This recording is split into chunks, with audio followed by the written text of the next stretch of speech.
didn't have a chance of getting on it, and they tried. Denmark knows that.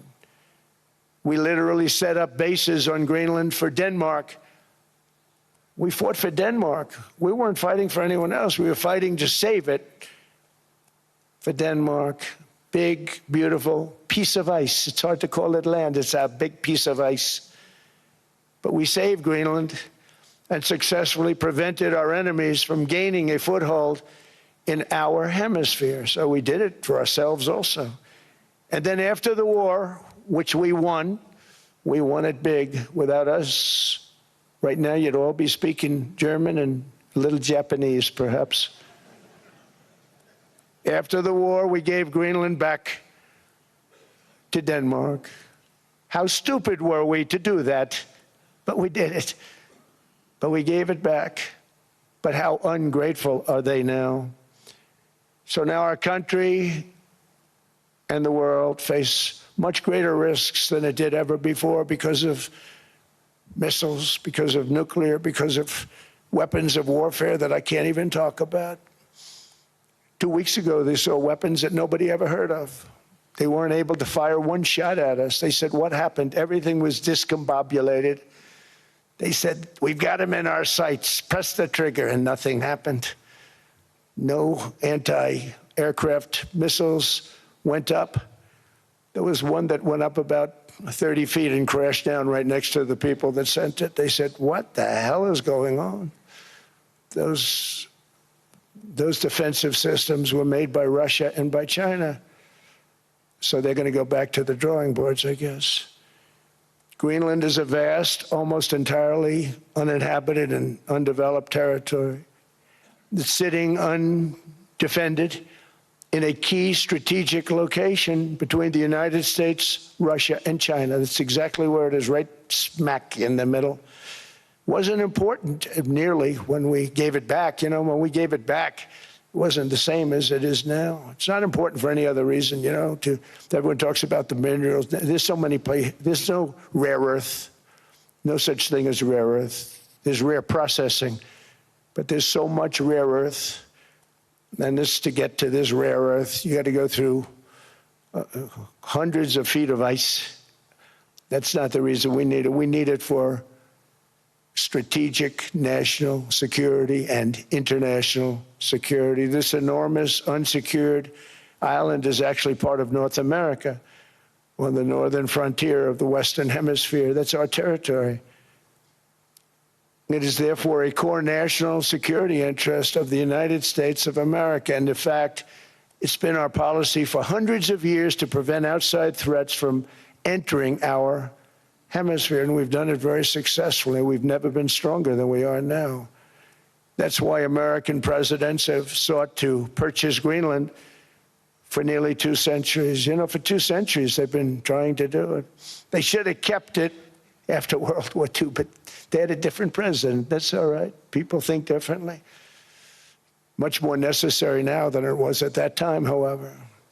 In 2019, Denmark said that they would spend over $200 million to strengthen Greenland's defenses. But as you know, they spent less than 1% of that amount. 1%. There's no sign of Denmark there. And I say that with great respect for Denmark, whose people I love, whose leaders are very good. It's the United States alone that can protect this giant mass of land, this giant piece of ice, develop it and improve it and make it so that it's good for Europe and safe for Europe and good for us. And that's the reason I'm seeking immediate negotiations to once again discuss the acquisition of Greenland by the United States, just as we have acquired many other territories throughout our history, as many of the European nations have. They've acquired, there's nothing wrong with it. Many of them, some went in reverse, actually, if you look. Some had great, vast wealth, great, vast lands all over the world. They went in reverse. They're stuck back where they started. That happens too. But some grow. But this would not be a threat to NATO. This would greatly enhance the security of the entire alliance, the NATO alliance. The United States is treated very unfairly by NATO. I want to tell you that. And when you think about it, Nobody can dispute it. We give so much and we get so little in return. And I've been a critic of NATO for many years. And yet I've done more to help NATO than any other president by far, than any other person. You wouldn't have NATO if I didn't get involved in my first term. The war with Ukraine is an example. We are thousands of miles away, separated by a giant ocean. It's a war that should have never started, and it wouldn't have started if the 2020 U.S. presidential election weren't rigged. It was a rigged election. Everybody now knows that. They found out. People will soon be prosecuted for what they did. It's probably breaking news, but it should be. It was a rigged election. You can't have rigged elections. You need strong borders, strong elections, and ideally a good press. I always say it. Strong borders, strong elections, free, fair elections, and a fair media. The media is terrible. It's very crooked. It's very biased, terrible. But someday it'll straighten out because it's losing all credibility. Think of it. When I went in a landslide, a giant landslide, won all 7 swing states, won the popular vote, won everything, and I only get negative press. That means that it has no credibility. And if they're going to get credibility, they're going to have to be fair. So you need a fair press. But you also need those other elements. And I inherited a terrible, terrible situation. If you look, the border was open. The inflation was raging. Everything was bad with the United States when I came into office. But I also inherited a mess with Ukraine and Russia, something that would have never happened. And I know Putin very well. He and I would discuss Ukraine. It was the apple of his eye, but he wasn't going to do anything. I said, Vladimir, you're not doing it. He would never have done it. It was terrible what happened. I could see it happening, too. After I left, I could see it happening. Biden had given Ukraine and NATO $350 billion, a staggering sum, $350 billion. I came in, and just like the southern border, just like inflation, just like our economy, I said, wow, this place is in trouble, meaning our country. All of these things were out of control. But the border was out of control. We fixed it with the strongest border anywhere in the world. And I've now been working on this war for 1 year, during which time I settled 8 other wars.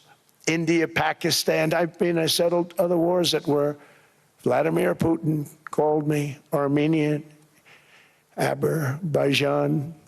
He said, I can't believe you settled that one. They were going on for 35 years. I settled it in 1 day. And President Putin called me.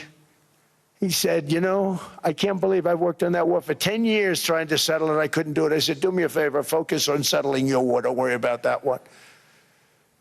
What does the United States get out of all of this work, all of this money, other than death, destruction, and massive amounts of cash going to people who don't appreciate what we do? They don't appreciate what we do. I'm talking about NATO, I'm talking about Europe. They have to work on Ukraine. We don't. The United States is very far away. We have a big, beautiful ocean separating us. We have nothing to do with it. Until I came along, NATO was only supposed to pay 2% of GDP. But they weren't paying. Most of the countries weren't paying anything. The United States was paying for virtually 100% of NATO. And I got that stopped. I said, that's not fair. But then, more importantly, I got NATO to pay 5%, and now they were paying, and now they are paying. So something nobody said was possible. They said, we will never go up higher than 2%. But they went to 5%, and now they're paying the 5%. They didn't pay the 2%, and now they're paying the 5%.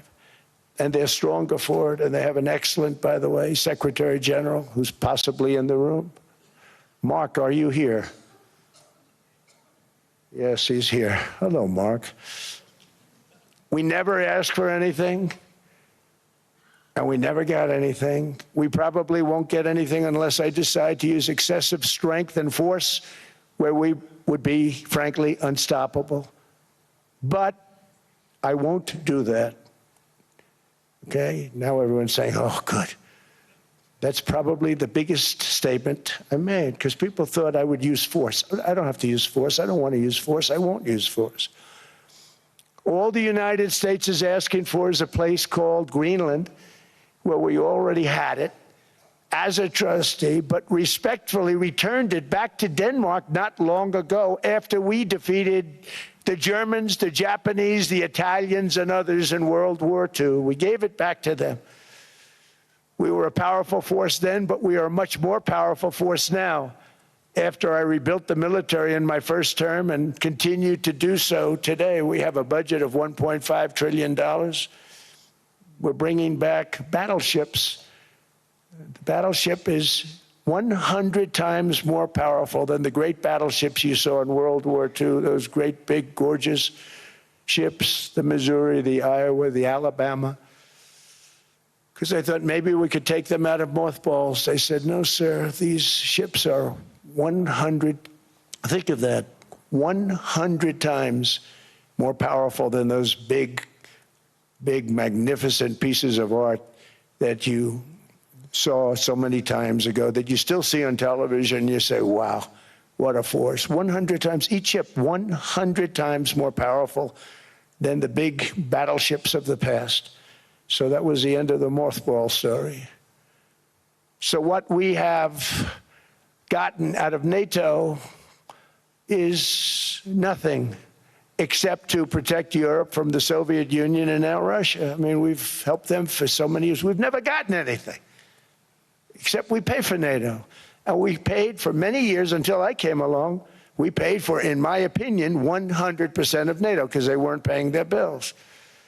And all we're asking for is to get Greenland, including right title and ownership, because you need the ownership to defend it. You can't defend it on a lease. Number one, legally it's not defensible that way, totally. And number two, psychologically, who the hell wants to defend a license agreement or a lease, which is a large piece of ice in the middle of the ocean where, if there is a war, much of the action will take place on that piece of ice. Think of it. Those missiles would be flying right over the center of that piece of ice. All we want from Denmark for national and international security, and to keep our very energetic and dangerous potential enemies at bay, is this land on which we're going to build the greatest golden dome ever built. We're building a golden dome that's going to, just by its very nature, going to be defending Canada. Canada gets a lot of freebies from us, by the way. They should be grateful also, but they're not. I watched your Prime Minister yesterday. He wasn't so grateful. But they should be grateful to us. Canada lives because of the United States. Remember that, Mark, the next time you make your statements. What we did for Israel was amazing, but that's nothing compared to what we have planned for the United States, Canada, and the rest of the world. We are going to build a dome like no other. We did it for Israel. And by the way, I told Bibi, stop taking credit for the dome. That's our technology. That's our stuff. But they had a lot of courage, and they were good fighters, and they did a good job, and we wiped out the Iran nuclear threat like nobody can believe. Nobody's ever seen anything like it. That, Venezuela, taking down Soleimani, wiping out al-Baghdadi when he tried to reinstitute ISIS. We did a lot. I did a lot of big things, all perfectly executed. Everyone was perfectly executed. Somebody told me that, a military expert told me, sir, everything you've done has been perfectly executed. I said, I know. So other presidents have spent, whether foolishly or not, trillions and trillions of dollars on NATO and gotten absolutely nothing in return. We've never asked for anything. It's always a one-way street.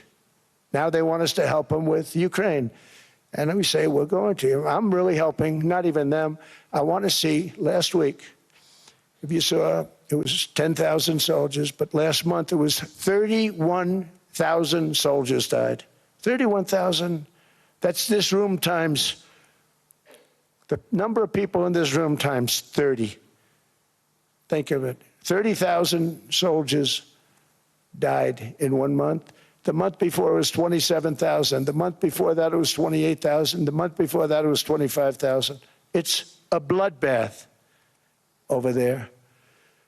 And that's what I want to stop. It doesn't help the United States, but these are souls. These are young people.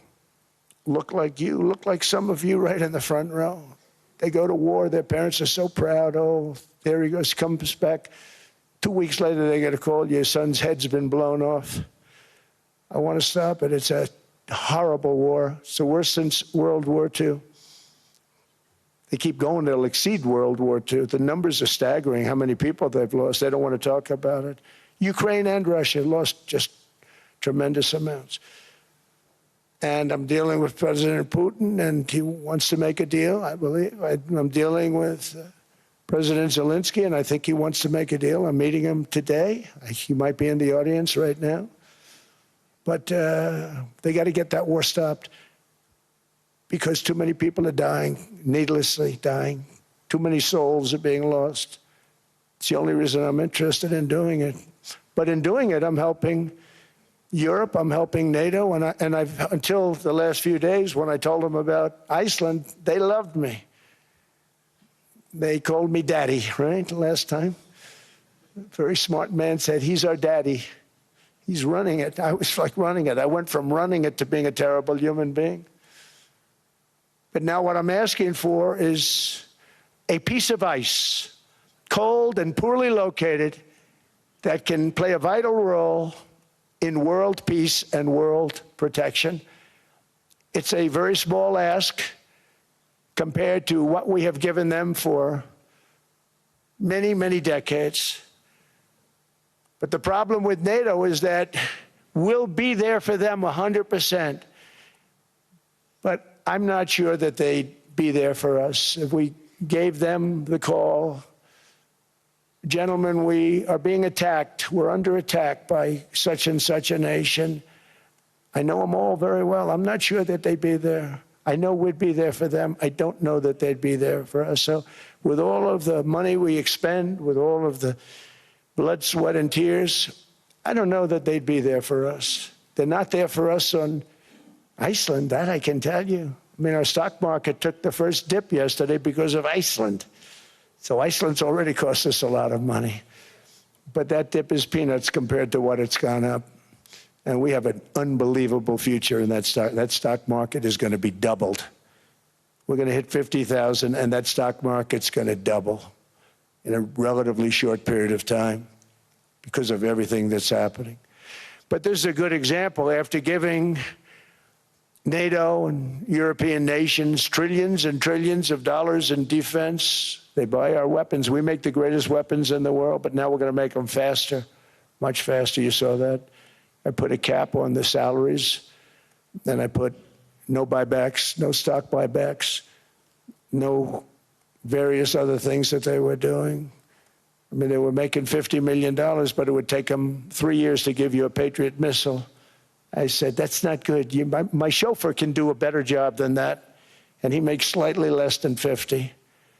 They make big salaries. If they're going to make those big salaries, they're going to have to produce a lot faster. The good news is we have the greatest equipment in the world. Now we're going to start making it a lot faster. They're going to build additional plants.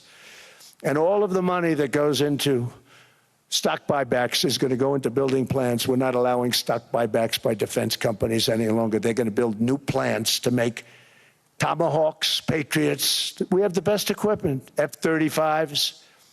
F-47, the new one just coming out. They say it's the most devastating plane, fighter jet ever. Who knows? They called it 47. If I don't like it, I'm going to take the 47 off it. I wonder why they called it 47. We'll have to think about that. But if I don't like it, I'm going to take that 47 off. But it's supposed to be the Stage 6. It's supposed to be the first Stage 6 plane, undetectable, like our B-2 bombers were undetectable. They flew right over Iran. They were undetectable. And they did their job, and they got the hell out of there. So we want a piece of ice for world protection, and they won't give it. We've never asked for anything else, and we could have kept that piece of land, and we didn't. So they have a choice. You can say yes, and we will be very appreciative. or you can say no, and we will remember. A strong and secure America means a strong NATO, and that's one reason why I'm working every day to ensure our military is very powerful, our borders are very strong, and above all, our economy is strong, because national security requires economic security and economic prosperity, and we have the greatest that we've ever had. Biden and his allies destroyed our economy and gave us perhaps the worst inflation in American history. They say 48 years, I say forever, but I think 48 years is the equivalent to forever.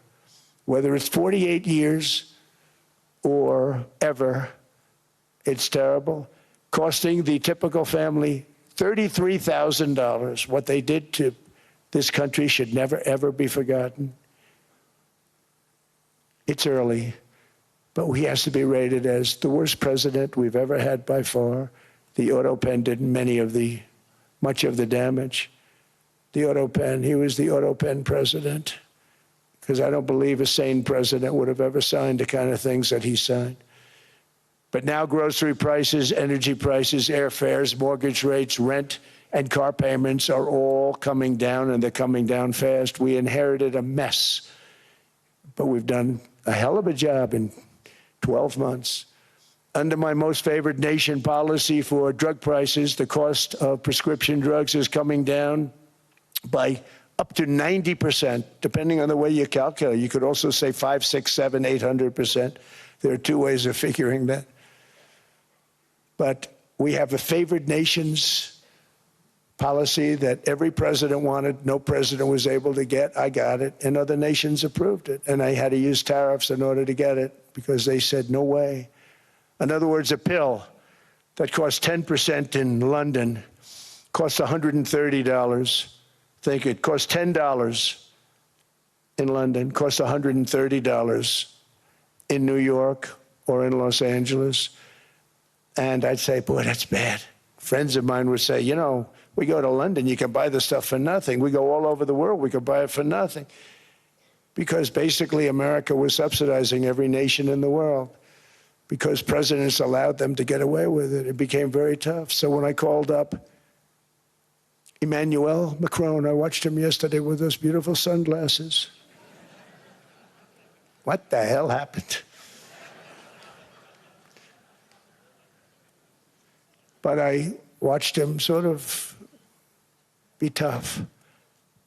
But he was at $10 for a pill. And I said, Emmanuel, and I have all the big pharmaceutical companies are in total agreement. It wasn't easy, by the way. They're tough, smart. They've been getting away with the scam for a long time. But they gave it up. But they said, you'll never get the countries to approve it. I said, why is that? Because they won't. They always said, we're not paying any more. Get the rest for the United States. So over the years, they stayed the same. We just went up, up, up. And I mean, we would pay 13, 14, 15 times more than certain countries would. So I said, no, they'll approve it 100%. Sir, you'll never get them to approve it. I said, I guarantee you. But I actually started with Emmanuel, who probably is in the room too. And I like him. I actually like him. Hard to believe, isn't it? And I said, Emmanuel, you're going to have to lift the price of that pill to $20, maybe $30. Think of that. That means it's a doubling of prescription drugs.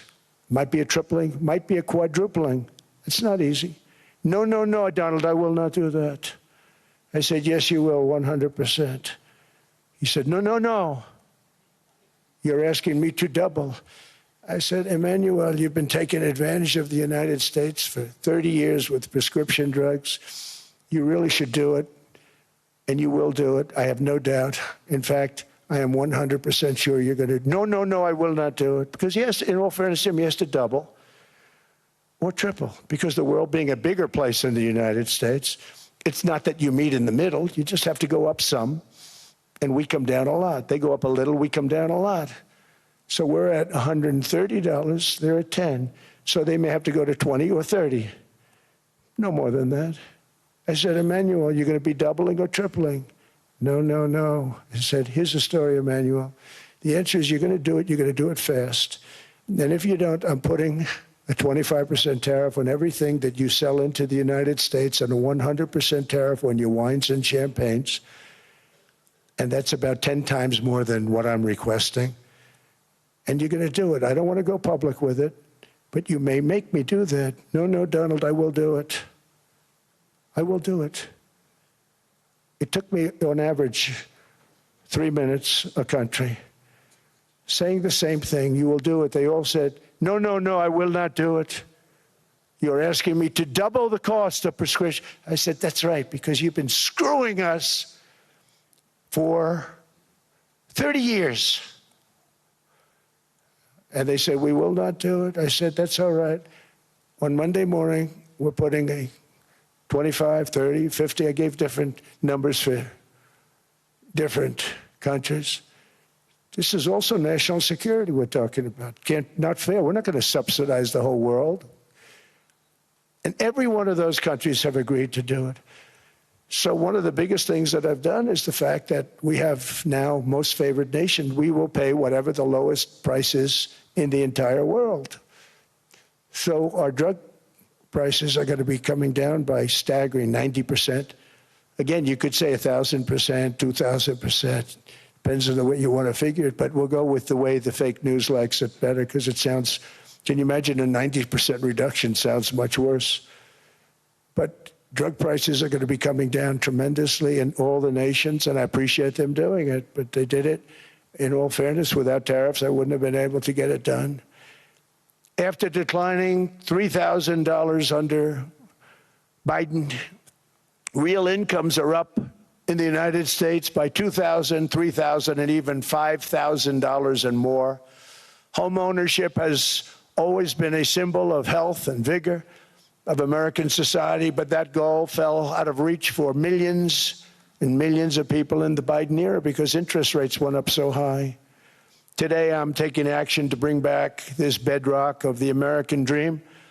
In recent years, Wall Street giants and institutional investment firms, many of you are here, many of you are good friends of mine, many of you are supporters. Sorry to do this, Joe, I'm so sorry. But you've driven up housing prices by purchasing hundreds of thousands of single-family homes, and it's been a great investment for them. Often as much as 10% of houses on the market.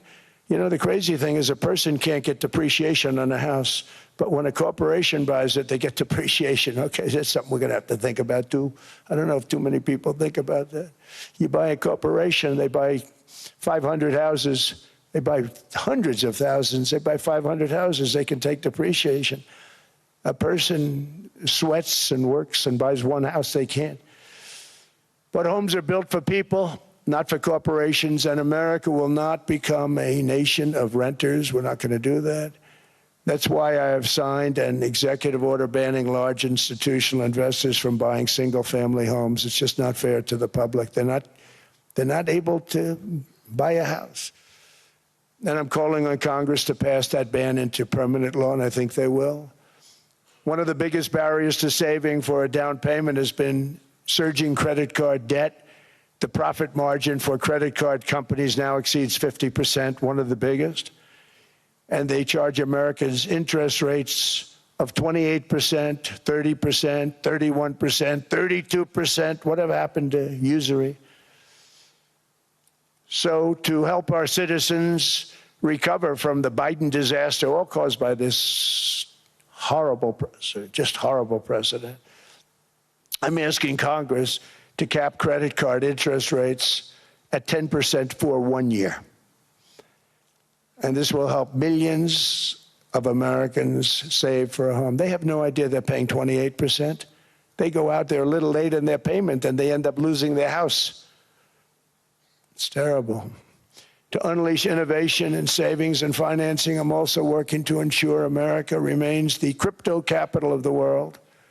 And to that end, last year, I signed the landmark Genius Act into law. Now Congress is working very hard on crypto market structure legislation, Bitcoin, all of them, which I hope to sign very soon, unlocking new pathways for Americans to reach financial freedom. And I did it for two reasons. Number one, I thought it was politically good, and it was. I got tremendous political support. But more importantly, China wanted that market, too. It's just like they want the AI. And we've got that market, I think, pretty well locked up. If I didn't do it, Biden was totally against it until before the election when they realized that, there were millions of people voting against him over crypto. And all of a sudden they loved it very much, but it was too late. They blew it.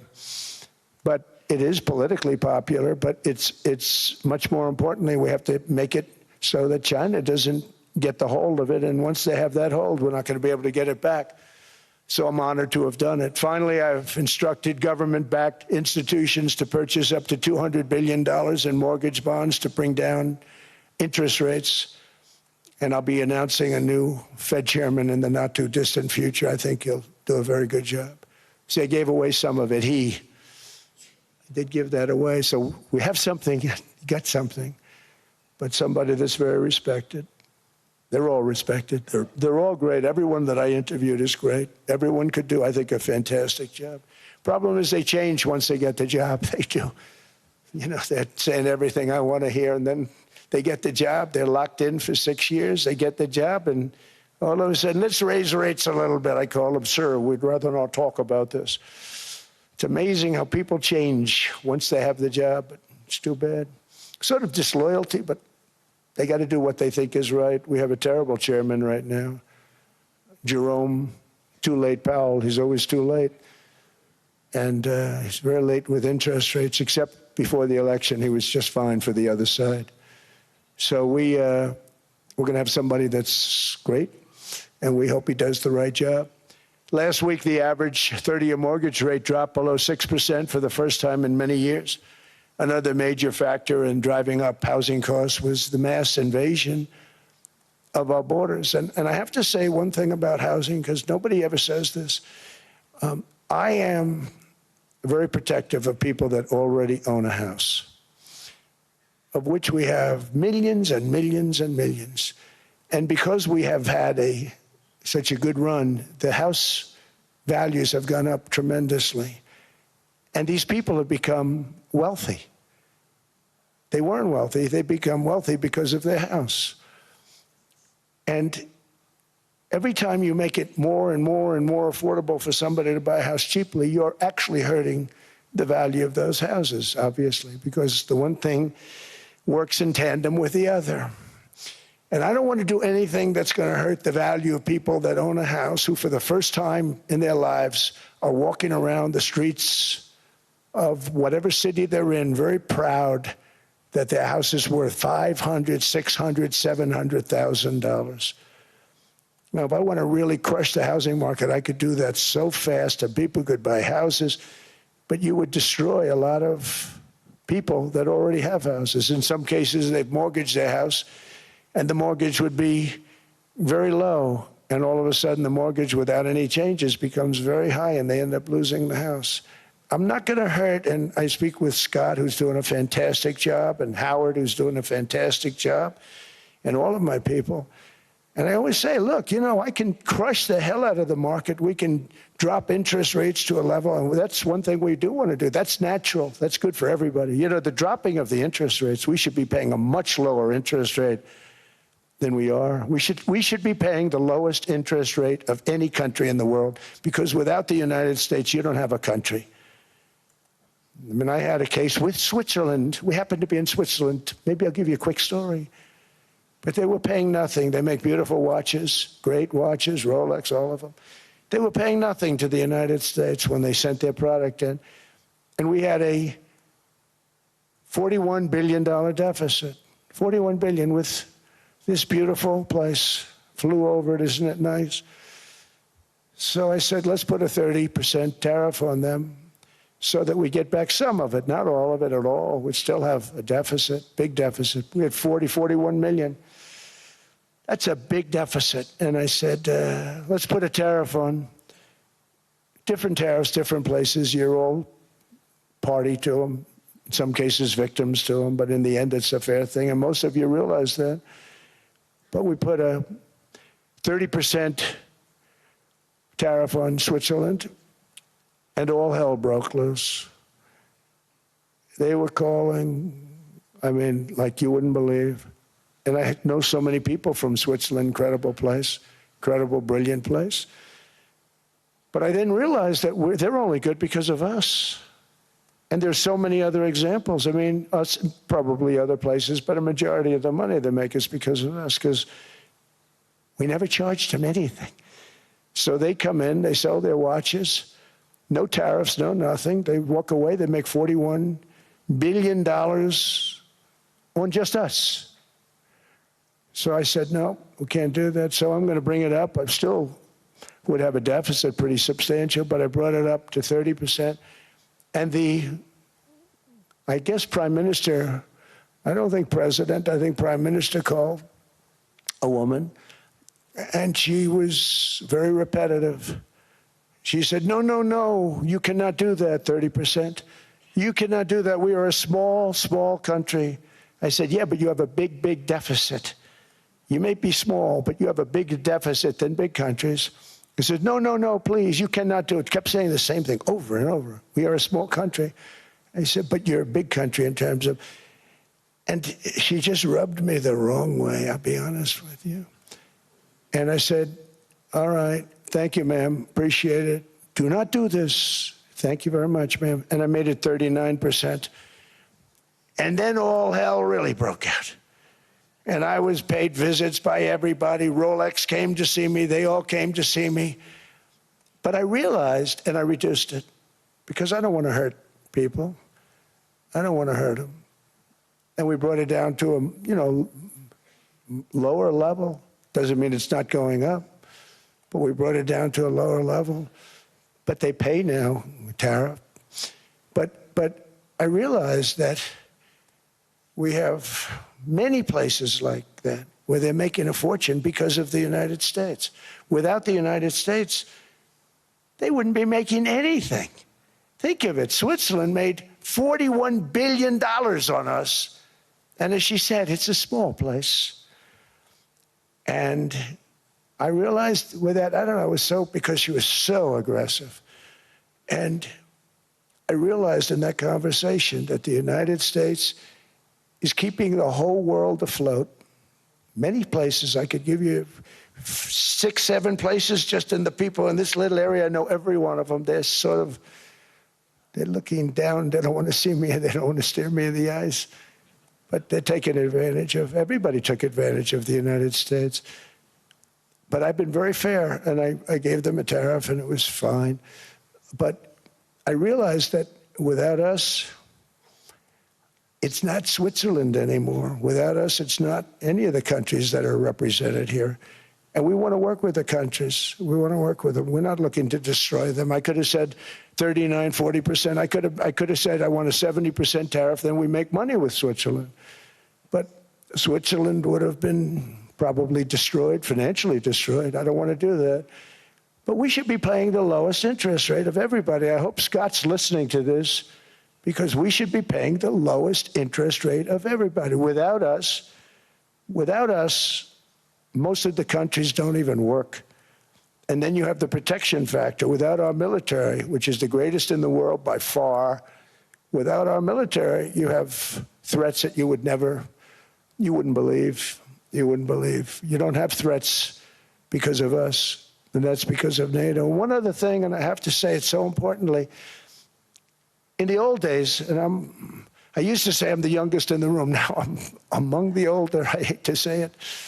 I don't feel old, but I'm among the older. But I remember not long ago, 20, 25 years ago, when good news came out about, let's say, the United States. The United States had a great quarter. The United States had a great month. All the stocks went up. And that's the way it's supposed to be.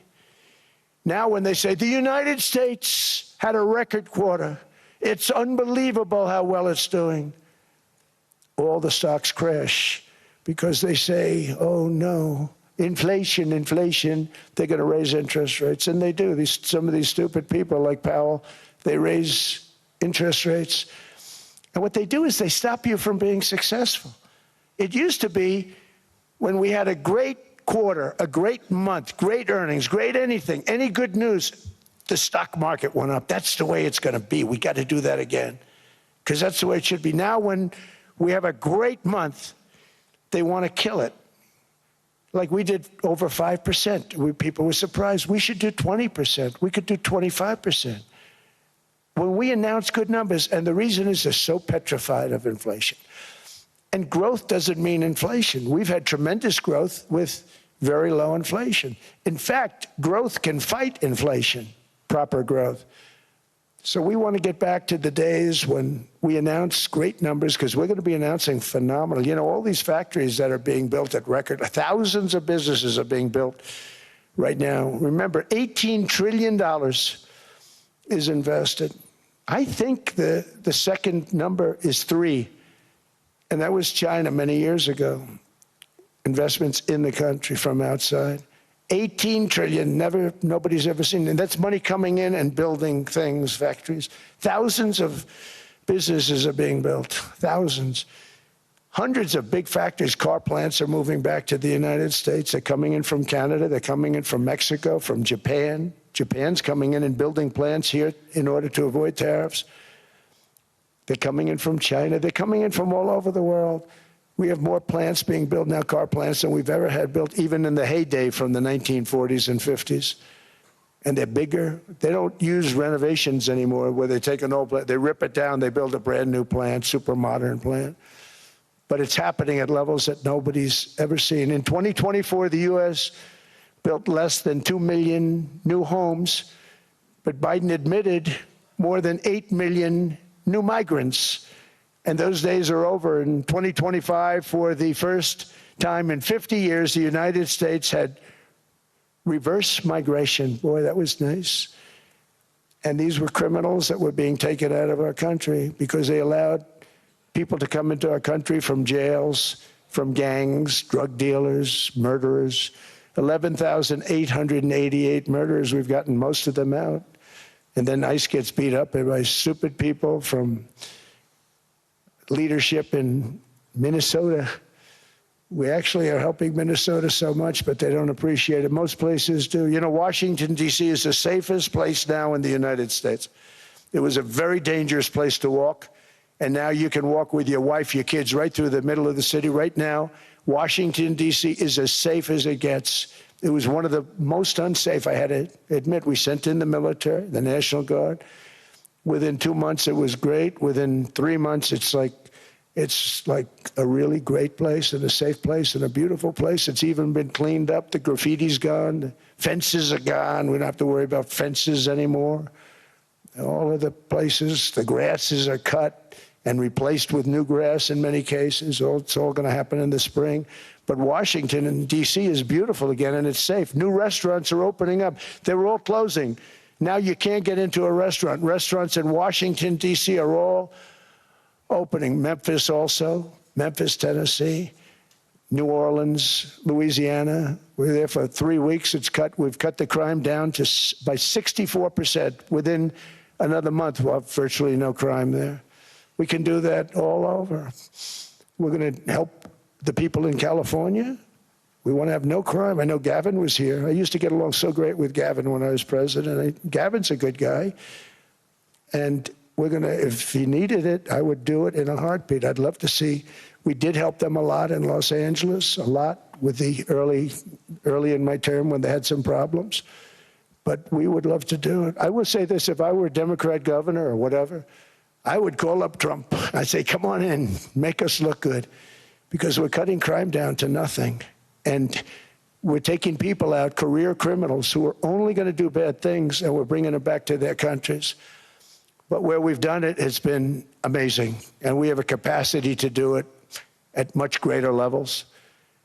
We're cutting illegal aliens off welfare and other government benefits, and I have directed that starting immediately, there will be no more payments to sanctuary cities, because they are really just sanctuaries for criminals. They're really protecting criminals, and those are the ones we have to get out of the country. Murderers, drug dealers, the mentally insane. They emptied their mental institutions into the United States. And despite that, we have the lowest crime numbers that we've ever had in the history of the country. Just came. अमरीकी सदर Donald Trump आलमी इक्तिसादी forum से खिताब कर रहे थे। उन्होंने कहा कि अमरीका तरक्की करता है तो दुनिया तरक्की करती है। टैरिफ पॉलिसी ने अमरीका को तरक्की की राह पर गामजन किया है। अमरीकी मईशत को मजबूत करने के लिए तमाम वसाइल बरोए कार लाएंगे। अमरीका आलमी मईशत का मरकज है। न्यूज़ स्टूडियो से अब तक इतना ही।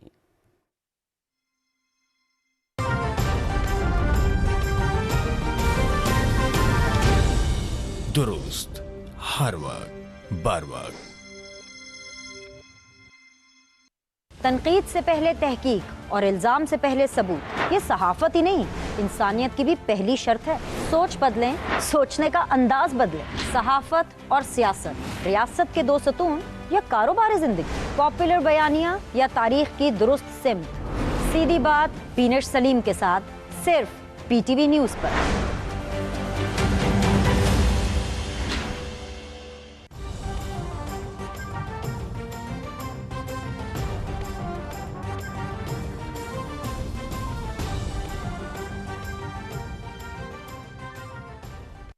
इल्जाम, बोहतान, फेक न्यूज और प्रोपेगेंडा, आखिर कब तक? सांझ को आंच नहीं तो झगड़ा कैसा? सच नहीं रहेगा खामोश, ये बोलेगा जोर से, शोर से।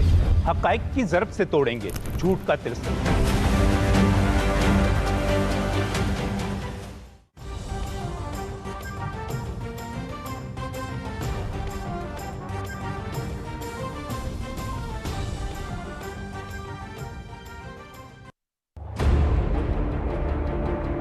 खबर छोटी हो या बड़ी,